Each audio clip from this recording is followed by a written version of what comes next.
Hi again, this is Clint, dumb old dad, bringing you another video about my experience with melanoma cancer. This is number 9 of the series, so if this is the first video you're watching, please click the link in the description, go down there and you'll see links to 1, 2, 3, 4, 5, 6, 7, and 8. And then you can watch all of the other ones and kind of get an update on what has happened. So I just got home from my second surgery. I now have 2 drainage tubes that come out and go into these little squishy bulbs where the fluid comes out, and I have to drain it every day.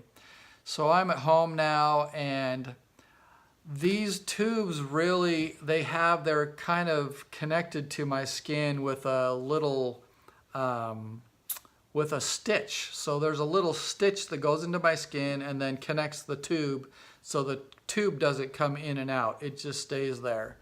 So those stitches that hold that tube onto my body, they're not fun. They are not fun at all. Let me just say, if you're going through this and you don't want to hear this, that's fine. I would turn it off right now. Just turn it off. You don't need to hear this. But if you do want to hear it, that's fine to continue watching. But those of you that it's freaking out, just stop watching. I know what you're feeling, so you don't have to do it.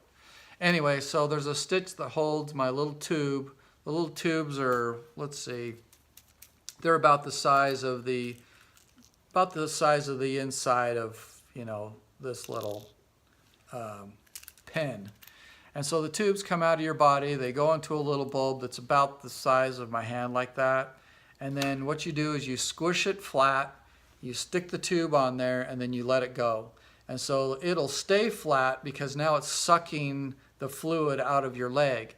So this is attached to a small little, let me stand back. I had a small little holder, and it had this little bag here that sat on my side. It's not like a bag, it was more like I don't know, twice the size of a wallet. I don't have my wallet with me. I would say it's maybe twice this size, sitting right here. And so this strap would hold up this bag, and in this bag would be these 2 little bulbs. And so I had these bulbs in this little bag on the side, and so they would just fill up with fluids. And then every once in a while, you could tell it was really weighing down on your shoulder. Actually, I'd strap it across here and go across.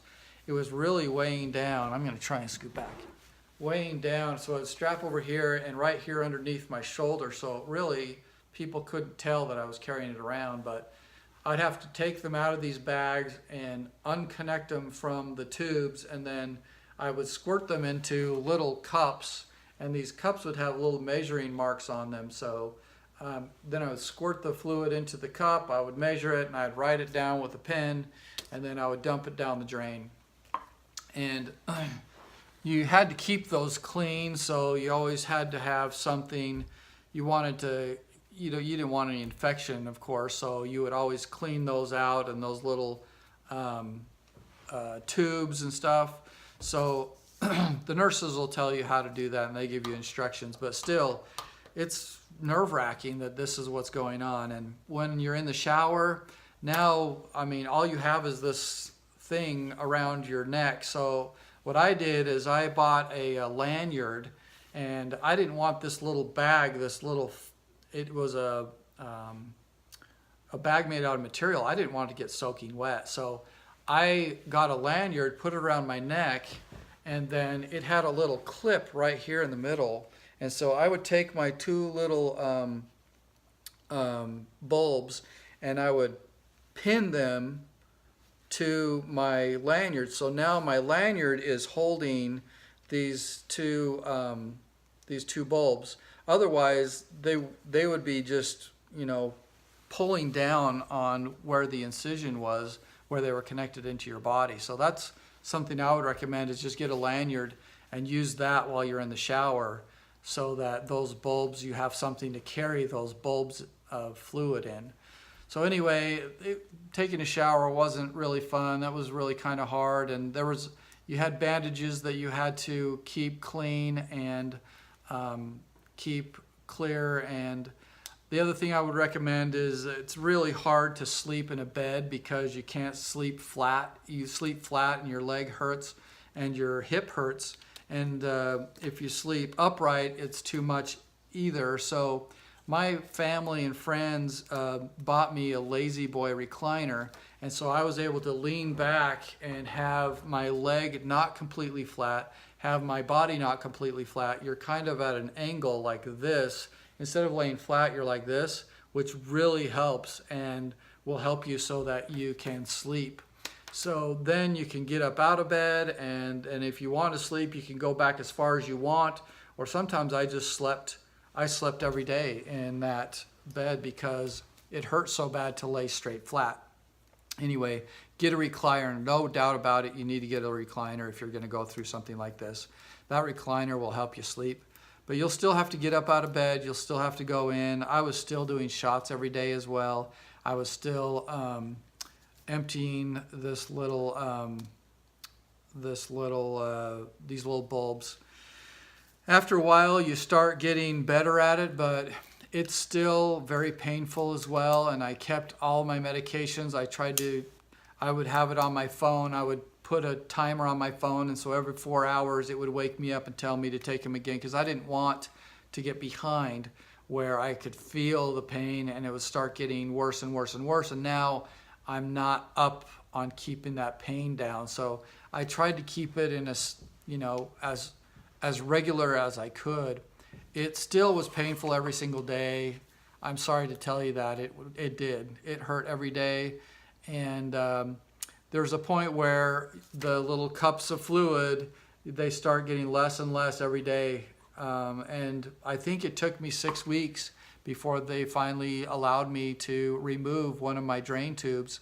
So I went to a doctor's office and I said, hey, this one drain isn't draining much. They said, well, then you can take it out. Just go to your local doctor and do it. So I went down there. I told them what was going on. They said, okay, they could take care of it. And I went into the doctor's office and was laying down, and it still had that stitch in there, which was really painful on my stomach because it would always be pulling on my skin. I was losing weight, so there wasn't always a place where I could give myself a shot anymore. Anyway, I got to the point where she said, okay, the doctor said, let's pull it out. And so I just kind of grinned because I didn't know whether it was going to hurt or not. And I can tell you, it was so painful, that one coming out. It again, if you don't want to hear this, stop the video, but it felt like they were pulling a knife out of my stomach or hip area, and I definitely cried and screamed in pain. But I figured out later, you don't have to do it that way. You don't have to be in that position where it hurts so bad when they pull those out. So I'm over on this video, so watch my next video and I'll tell you the secret of how to get those drains removed without it hurting so bad, feeling like a knife is pulling out. So that's the end of this video. Thanks for watching. If you want to keep watching, please subscribe to my channel, and I will be posting probably every week another video. So we will see you next time. Bye. Hey, I think I see somebody in there. Oh, hey, that's you. You're watching my video. Hey, thanks for watching my video. If you liked it, hit the like button. If you want to share it with your neighbor on Facebook. Or if you want to keep watching my videos, subscribe. Thanks for watching. I'm Dumb Old Dad. We'll see you later. I think I see you in there.